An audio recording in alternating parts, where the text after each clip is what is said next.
రేవంత్ రెడ్డి గారు ఒక ముఖ్యమంత్రి స్థాయిలో ఆయన ఏం మాట్లాడుతున్నాండి? అసలు నన్ను దొంగను చూసినట్టు చూస్తాను, నేను చెప్పులు ఎత్తుకపోతా కావచ్చు అని అనుకుంటాను, నన్ను కోసిన రూపాయి వెళ్ళది, నేను గుడ్లు వీకి గోళీలాడతా, ఏగులు మెడకేసుకుంటా, లావుల తొండలు జొర్రిస్తా, బట్టలు ఇప్పి కొడతా. ఇలాంటి నాయకుడితో కేసీఆర్ గారు మాట్లాడాలి. ప్రజలు మీకు ఓట్లేసింది 6 గ్యారెంటీలు 420 హామీలు అమలు చేస్తారని కదా. ఆ రోజు అంగట్ల అర్రాస్ పాట పాడినట్టు పాడి ప్రజలను నమ్మించి మోసం చేసిండ్రు. ఓడెక్కదాక ఓడమల్లన్నా, ఓడదినాక బోడమల్లన్నా చిన్నంగా.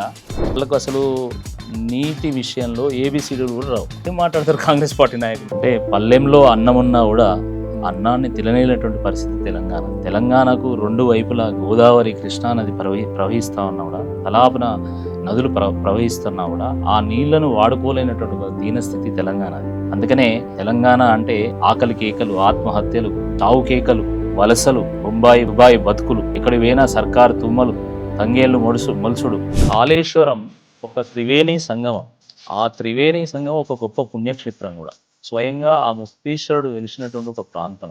ఆ ప్రాంతంలోనే ప్రాజెక్టు కట్టి ఈ తెలంగాణ పడుతున్నటువంటి కోసంకు విముక్తి కల్పించాలనేటువంటి ఆలోచనతోనే కేసీఆర్ గారు ఆ రోజు కాళేశ్వరం అనేటువంటి ఒక బృహత్తరమైనటువంటి ప్రాజెక్టు రూపకల్పన చేయడమే కాదు, ఒక రికార్డు సమయంలో 5-6 ఏళ్లలోనే తాను అనుకున్నటువంటి ప్రాజెక్ట్ కంప్లీట్ గా 95% పూర్తి చేసి ఈ తెలంగాణలో ఉన్నటువంటి 40 లక్షల ఎకరాలకు వాళ్ళు నీరు అందించడం జరిగింది.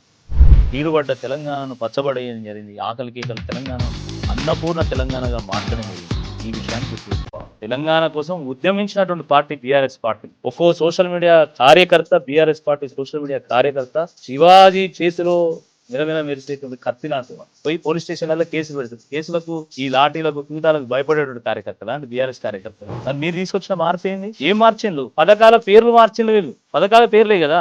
హరితహారం అంటే వన మహోత్సవం పెడితే, బతుకమ్మ చీర పోయి ఇందిరమ్మ చీర, అన్నపూర్ణ క్యాంటీన్ పోయి ఇందిరమ్మ క్యాంటీన్లు అయిపోయినాయి. చివరకు తెలంగాణ తల్లి పోయి కాంగ్రెస్ తల్లి. ఇది వాళ్ళు చేసిన వాళ్ళ ఘనకార్యం. ఇది వాళ్ళు తీసుకొచ్చిన మార్పు. కాంగ్రెస్ ప్రభుత్వాన్ని ఎవరు కూల్చాల్సిన అవసరం లేదు. వాళ్ళ ప్రభుత్వాన్ని వాళ్ళే కూల్చుకుంటారు. నువ్వు పట్టించుకోకపోతే ఇట్ ఈస్ ఓకే. నా కార్యకర్తలను పట్టించుకున్నప్పుడు అసలు మేము ఎవరి కోసం పనిచేస్తాం, మాకు అవసరం ఏంది అసలు అనేటువంటి ఆవేదనతోనే నేను ఆ రోజు భారతీయ జనతా పార్టీ నుంచి బయటకు రాలేదు.